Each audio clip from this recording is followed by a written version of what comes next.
but suffice it to say, this has been a very devastating and deadly flood.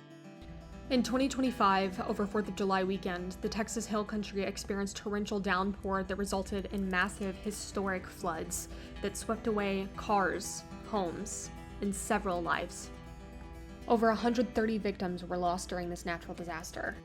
Communities were torn apart, homes were destroyed, and families were devastated by the loss of their loved ones. This unprecedented tragedy not only devastated communities, it raised serious concerns about accountability. Who was responsible for the lives that were lost that day? And who would work to prevent and prepare for a disaster like this should it ever happen again?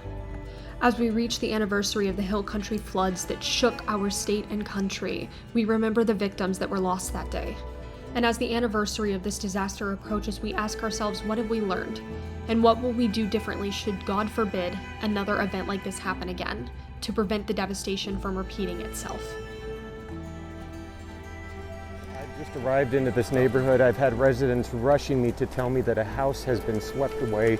This is right on the riverbanks of the Guadalupe. This house was actually moved down 10 to 15 feet down from where it was originally positioned, but we do have a house missing right now.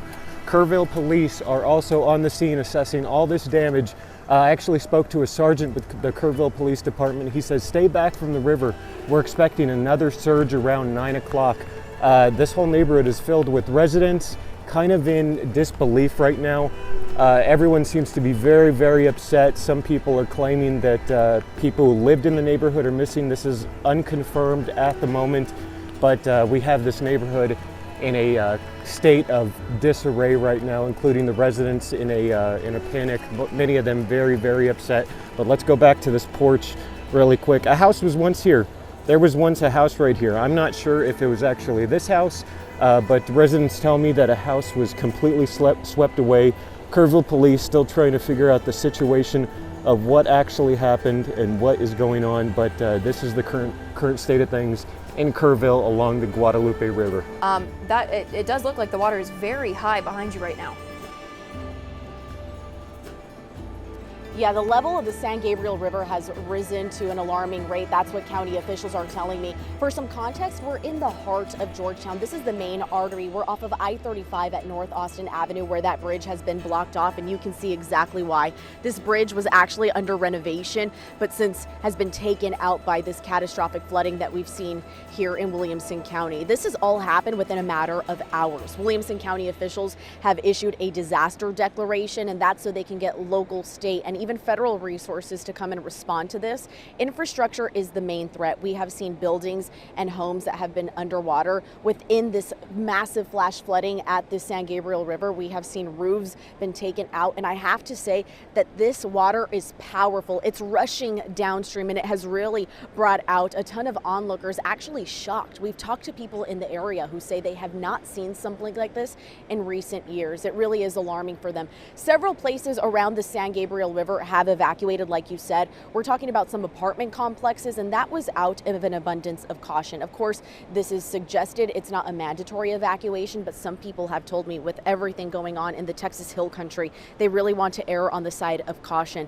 Jeanette, thank you. We want to show you this video sent in by a viewer. It shows floodwaters off of Highway 27 between Center Point and Comfort. Now, this person was standing in ankle-deep water, and you can see what looks like a camper partially submerged out there. All that water flowing down in the Guadalupe. And take a look at this video. It shows emergency response vehicles flooded out, stuck in a ditch with its hood up. Another camper underwater. Now, there are several camps along the Guadalupe River in that area. Somewhere between 23 and 25 girls are still missing from Camp Mystic near Hunt, Texas.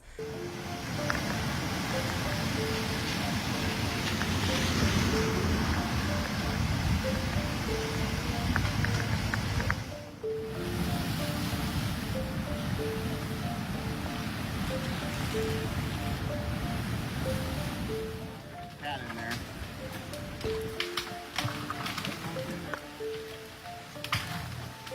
There's a cat.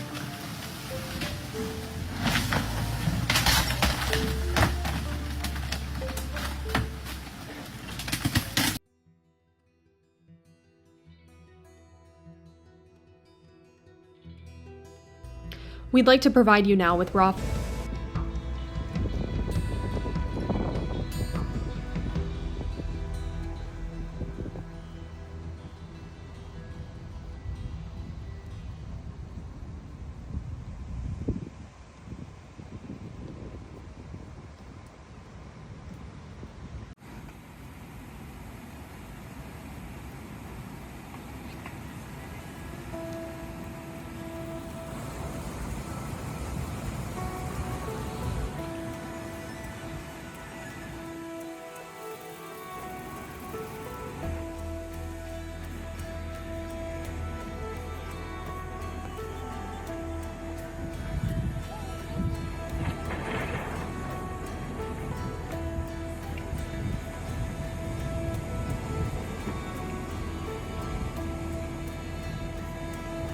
Y'all think getting the car a little west worth it?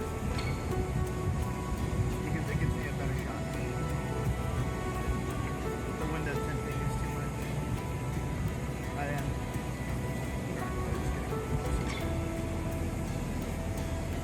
Yeah, damn something.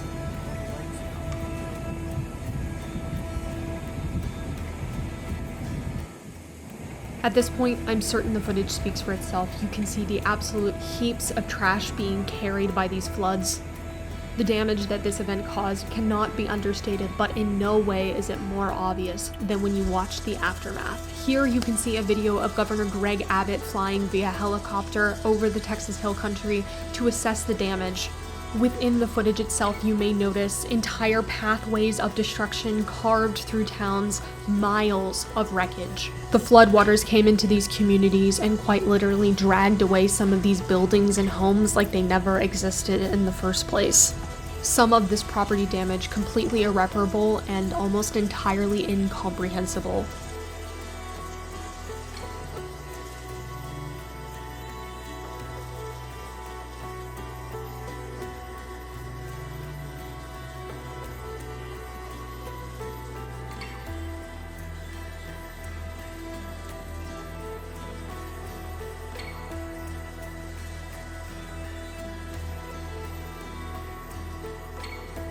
As shocking as the photos and videos of the damage may be, what may be more harrowing is the first-hand accounts from people who were there during the disaster. Right now, we would like to show you interviews that were taken shortly after this occurred, those who experienced this event firsthand. Can you tell me what happened when you first noticed the notes that you all were in danger? Let me put it this way. There is a shed back there, and it banged against the house a couple times because the water had risen up so much. And my wife, who was sitting inside the living room, reclined because she had like stomach surgery, thought that I'd fallen off the bed. And she said, "Are you okay?" I'm like, "Huh?" And, then we stood up and she said, "There's a river in the backyard." So then we pretty much like ran to the front. By the time we could figure out how to get the dogs, get keys, and try to sit there and get out, we stood right there. The door right there was like right there.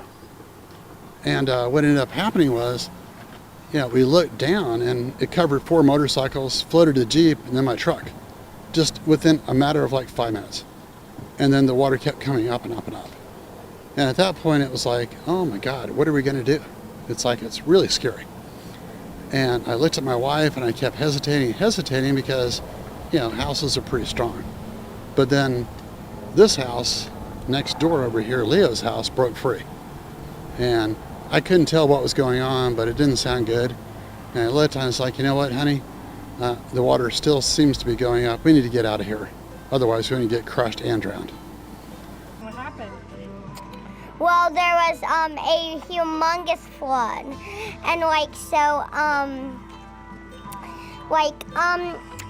walked out there. The water was calm yesterday, and then the next day I walk out. It is literally so humongous, and then I'm so shocked, and I'm like, is this real? Am I having a dream or what?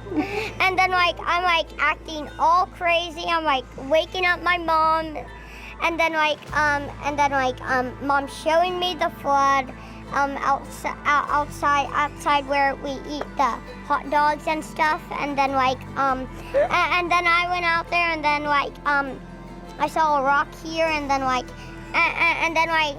15 minutes later, covered.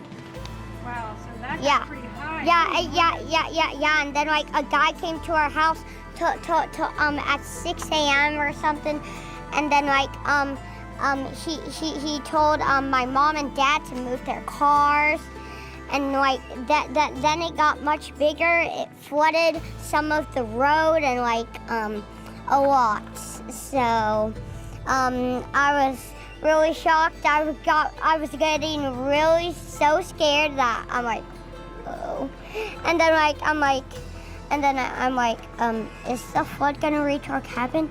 And then we started, everything was moved. We packed everything, the blankets, pillows, toys, beds. Oh wait, no, not the beds. My property line starts over there by that far brush pile. It goes all the way to the river, and then it goes all the way back to this big hill back up here, and then over there by that hill. Taylor, you can see this debris pile over here is absolutely huge. My house was literally right up here in front of these pecan trees by that telephone pole. Had my house been there now, it would not have survived.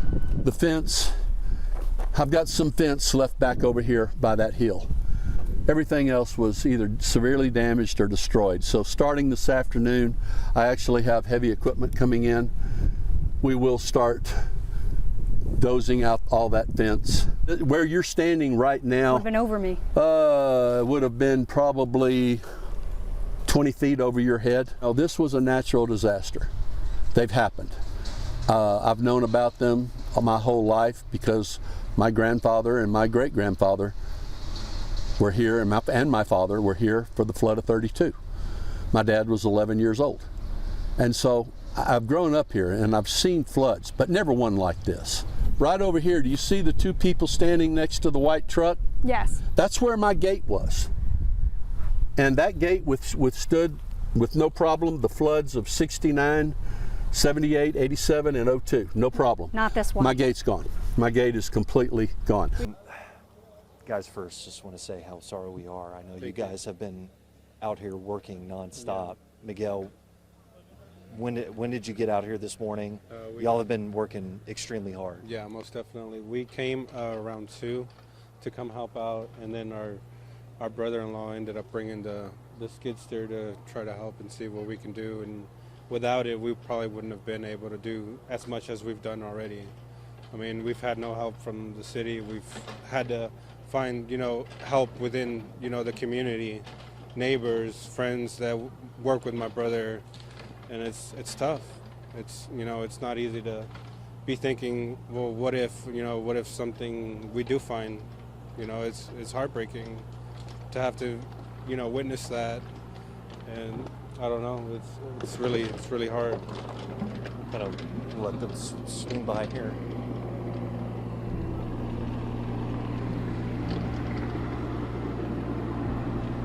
And Miguel, just to yeah, it's loud. Yeah, got the exhaust portion. Yeah. But I mean, it was all the way up to the top of that tree right there, and with that thing, oh my God, it took no time at all. But we had blood, sweat, and tear coming into this just to see if we could find somebody.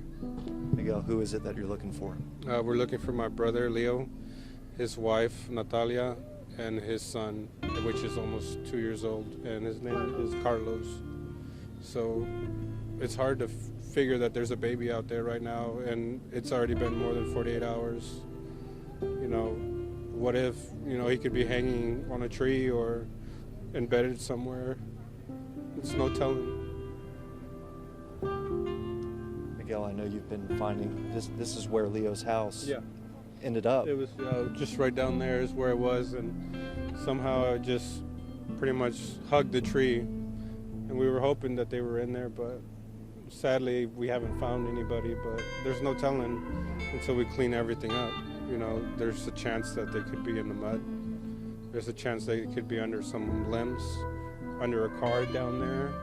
There's no telling. It sounds like y'all aren't going to stop. No, not even. Not even if we don't have any help, we'll find a way. Yeah, we'll do it ourselves if, it comes down to it. So we'll be out here day and night. Eventually when it gets too dark, we'll go home, but we'll be out here in the morning right away and start at it again. I think everyone in Kerrville, everyone in Kerr County wishes to God we'd had some way to warn them. Do we even know the outside consequences of this geoengineering? To warn those people. Predict the weather next week. How can we then be sending these guys up there to do this? I've lost two friends. We left them. It's kind of frustrating. And they're gone. They're gone. Everyone here, if we could have warned them, we would have done so. And we didn't even have a warning. We did not know. You didn't know how severe? No. I'm so sorry for the loss of your friends. We did not know. There was no... When I checked it about 8 o'clock that night, there's a chance of rain. But I did not see a flood warning. I did not receive a flood notification. I did not know. There was 5 as of yesterday over there and 1 on this side. What was once a peaceful way of life living along the Guadalupe River has now turned into a mass grave 1 week after catastrophic flooding. This still blows me away. This really does blow me away. Ricky Ray Robertson's family's property was significantly damaged in the flood. Helicopters are constantly flying overhead with search crews working across the river. His cabin home was washed away, but Robertson says people searching his property have it much worse. The man walked to me and he said, "We're looking for our daughter." And he said, "I know we're not going to find her, but we can't just sit in a hotel." Up the road near a local park, 91-year-old Charles Hansen has started clearing debris every morning, finding solace in the work. On behalf of the people who can't be here or shouldn't be here right now, I'm here. A week after disaster struck, the communities along the now calm Guadalupe trying to find a way forward. But I think the best thing I can do in respect for the people is to help clean up the mess. They're not numbers. They're little girls and men and mothers and fathers. And what is this? A big square box full of stuff, that I can easily rebuild. After about a week, over 130 victims were confirmed dead from this disaster as the search continued for those who remained missing and recovery efforts went underway. While these communities worked to piece themselves back together, people began to question who needed to be held responsible for the loss of life after several stated that there was no warning for the flooding. People began to turn their attention toward local and state officials to question why. Why were they not warned in time? Additional eyes turned toward Camp Mystic, the summer camp on the water that was swept away, along with the lives of several young campers and staff members. Family members now say they don't believe the director of Camp Mystic received an urgent weather warning the morning of the Hill Country flood. A spokesperson for Dick Eastland's family tells News 4 I-Team reporter Jay Avila that poor cell reception likely prevented him from receiving that alert on his phone. Now, Jay, this is a different story from what was reported a bit earlier this week. That's true, Jonathan. Monday, the family spokesman told us Dick Eastland typically received National Weather Service alerts, so it was logical he'd seen the one sent out at 1:14 in the morning. Now he says family members no longer believe that after talking with one of the last people to see Dick Eastland before he died trying to rescue campers. The family has faced questions about why Eastland waited until 2 a.m. or 2:30 to start evacuating if he'd received the 1:14 alert. Spokesman Jeff Carr told News 4 the whole idea that he was waiting around is garbage. The family says Eastland was proactively assessing the flooding around Camp Mystic, where 27 girls and counselors died. They talked to a night watchman who was helping Eastland, and the night watchman's phone never received the alert. Eastland's phone was never recovered. The spokesman says that type of flash flood warning was commonplace and did not mention evacuation. Their primary focus was on a heavy rain event, and it didn't become evident it was much more than that until it was right on them. He says the family has been comparing cell phone records, timestamps on photos and video, and each other's memories to build a detailed timeline, which they feel the victims' families deserve.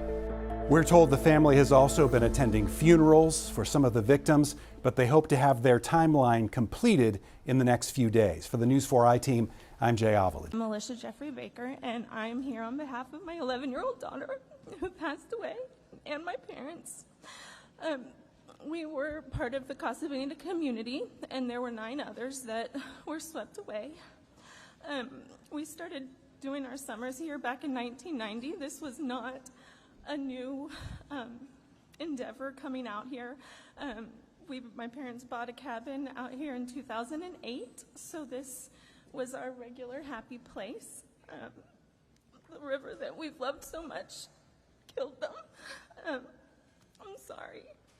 All right. In our community, there were 19 cabins, and we were the only one up on stilts. So let's just say that we got cell service, which we didn't, but with Wi-Fi, you could. Let's just say they got an alert. The alert says seek higher ground. They're on stilts. Thank you. Where are they supposed to go? My suggestion would be that instead of just sirens, we actually have sensors in the water that would then alert sirens to go off. Because if you just have sirens that go off, people stop paying attention to them. The Texas legislature actually passed a bill back in 2019 to address the flood alert system issue, but it was vetoed by Governor Greg Abbott. News 4 San Antonio's Matt Roy continues our team coverage in the studio now. Matt, a lot of people want to know, why was it vetoed? Jonathan, maybe like you said, 6 years ago, there was a bill that would have allowed Texans to voluntarily sign up for local emergency alerts while they were renewing or getting their driver's licenses, but didn't make it past the governor's desk. It was 2017. Hurricane Harvey wreaked havoc in Texas, killing more than 80 people and causing tens of billions of dollars in damage. In 2019, in the first legislative session after that tragedy, lawmakers almost unanimously passed a bill that would help tighten up Texas's emergency alert infrastructure. Governor Abbott vetoed the bill. In his 2019 veto message, Abbott said, quote, "To ensure that the local emergency warning systems use data that is accurate, updated, and used appropriately, local governments, not the state, should be in charge of gathering and managing this type of data." According to political scientist John Taylor, it's unusual for a governor to veto a bill that has as much support as this one did from lawmakers. He made the argument based on, on privacy, based on the argument that local governments could handle this stuff. Well, as we saw on July 4th, that's not the case. Now, after at least 135 people have died from deadly floods across Texas, the governor has called a special session, in part to pass legislation to improve early warning systems. We asked the governor if he regretted vetoing the bill 6 years ago. His spokesman sent a statement saying, quote, "Governor Abbott has been consistent that emergency management is best handled from the bottom up, not the top down." He added that local communities should be empowered to best serve their constituents. Too many of our local counties simply don't have the ability to put in these kinds of warning systems. Democratic Senator Sarah Eckhart refiled the 2019 legislation this week. This is a way for those local systems to find out, to get people to sign up and to get access to telephone numbers. Freshman Representative Wes Verdell of Kerr County says with advances in technology, that 2019 bill may be outdated now. We know that they geofence the area, and so they don't have to have somebody opt in to get those warnings. This is really low-hanging fruit. If we've got to get serious here, and we've got to do it immediately. Now, Eckhart tells me that this is very much a yes and situation, meaning that they need to do anything and everything to protect Texans from natural disasters that consistently happen in the Lone Star State. Reporting in the studio, I'm Matt Roy, News 4 San Antonio. Who lost everything in the Hill Country floods are upset after attending Governor Abbott's disaster recovery fair. Many believe the solution presented could ultimately worsen their struggles. News 4 San Antonio's Karina Hollingsworth joins us now with their concerns. Business owners I spoke with here in Kerrville today at the Small Business Disaster Recovery Fair told me they thought they were finally going to get the help that they need, but they said instead they left with offers that's only going to leave them in debt. The flood affected our home, our business, and we lost our vehicle as well. Jennifer and Jack Hudson are the owners of Quality and Patio Furniture. Here you can see Jennifer Hudson covered in filth after an hour of standing in flood water. They thought today's Small Business Disaster Recovery Fair was a glimmer of hope. Some insight on how to get back up on our feet and without having to take out a loan, really. But a loan is exactly what they were offered. Tonight, families demand answers in one of those states' worst natural disasters in history. 27 girls from Camp Mystic among the more than 100 killed in historic flooding in Kerr County on July 4th. In a flurry of lawsuits filed this week, 14 of those 27 families say the deaths of their little girls could have been prevented. The suits paint a grim picture of what led to the moments girls were swept away by raging floodwaters. Here's a layout of the families currently involved in the litigation. 2 cases involve groups of campers or counselors. 2 families have filed their own lawsuits. Additional suits could be filed. The News 4i team's Jordan Elder joins us with why the families decided now is the time to do this. These parents say Camp Mystic failed to plan for flooding, failed to train counselors on how to handle it, and failed to save lives on July 4th. Now, as for why these lawsuits are coming down now, legal experts say it could be tied to the camp's plans to reopen. The flood has also meant devastation for the 27 families whose daughters were swept away. This has been a huge loss for our family. Jennifer and Douglas Getton are among the parents now suing Camp Mystic. 4 lawsuits asking why the camp wasn't better prepared, why they didn't evacuate sooner, why they plan to reopen next summer. In many cases, parents said that if they'd known about the flood risk in the area, we would never have sent either of our children to that camp if we were aware. I'd never heard the term flash flood alley until post July 4th. Parents also point to what they call a lack of emergency planning. One lawsuit shares this photo of the camp's emergency instructions, just 1 page long. It directs campers to stay in their cabins during a flood, which attorneys call, quote, a death sentence. Attorney Jonathan Aldaco has worked on several cases like this, called premises liability cases. There's certainly precedent that allows families to sue camps based upon negligence. He's not representing Mystic families at this time, but he says it's not uncommon to see lawsuits like this filed separately. Families may be seeking different damages. Some may not be emotionally ready for a legal battle. When the Gettons were asked why they chose to file now, The camp should not reopen until they've adequately addressed the flooding risk in the area and have come up with adequate safety plans and protocols, including drills and practicing for these girls on what to do. Camp Mystic says they plan to reopen, supporting safety changes passed by the Texas legislature in the wake of the tragedy, telling lawmakers children will not be placed in any of the cabins that took on water. But at the end of the day, I'm not interested in their profits, and I'm not saying that I don't want them to be in business. I just want to make sure it doesn't come at the price of someone's life.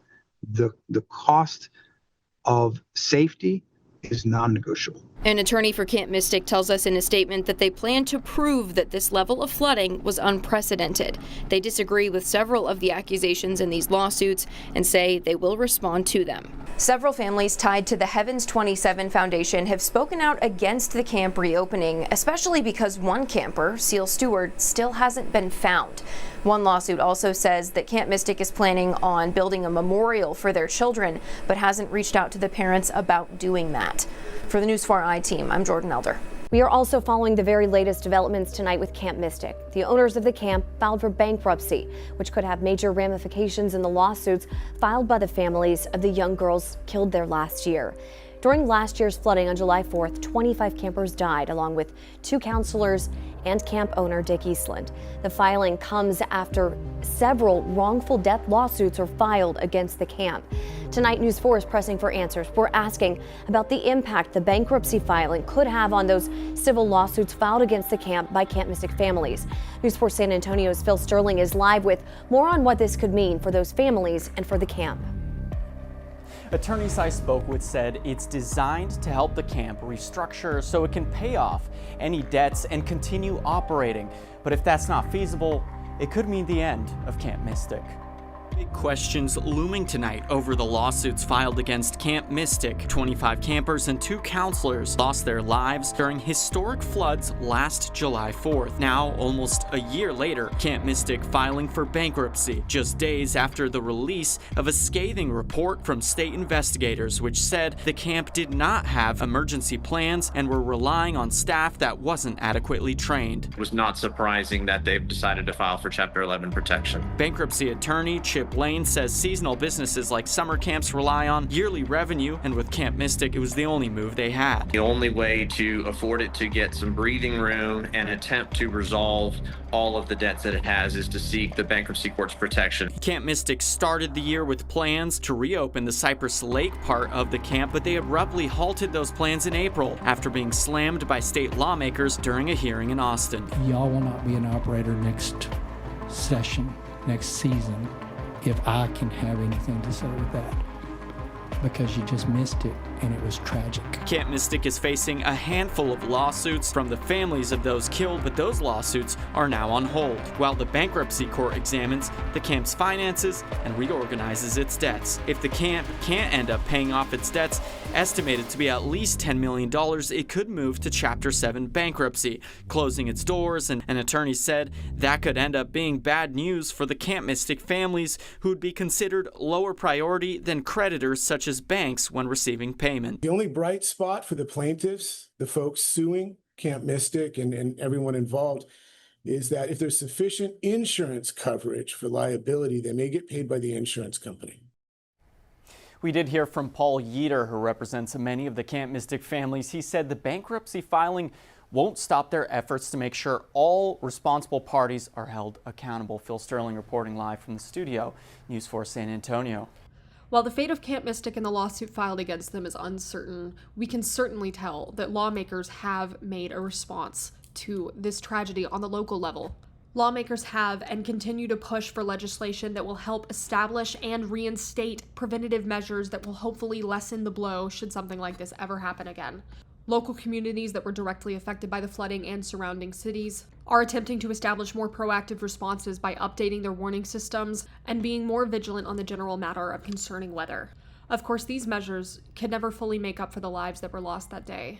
Mothers, fathers, children, humans, over 130 of them, some of which were found in the wreckage, some who are still missing to this day.